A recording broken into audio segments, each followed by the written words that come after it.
12:30కి తీసుకెళ్లారు, 10:20కి తీసుకెళ్లారు, లాకప్లో పెట్టారు. 2:30 నుంచి లాకప్ నుంచి బయటికి తీసి నన్ను ఫిజికల్గా హెరాస్ చేయాలని ప్రయత్నం చేశారు.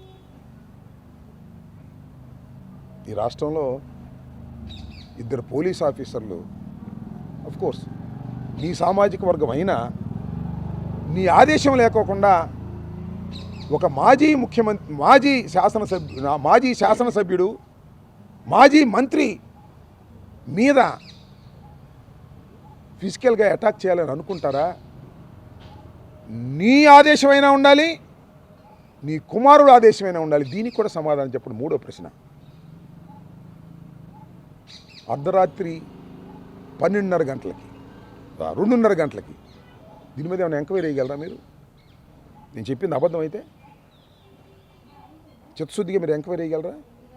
మీరు వేయరు. న్యాయస్థానాల్లో తేల్చుకుంటాను దాని సంగతి కూడా.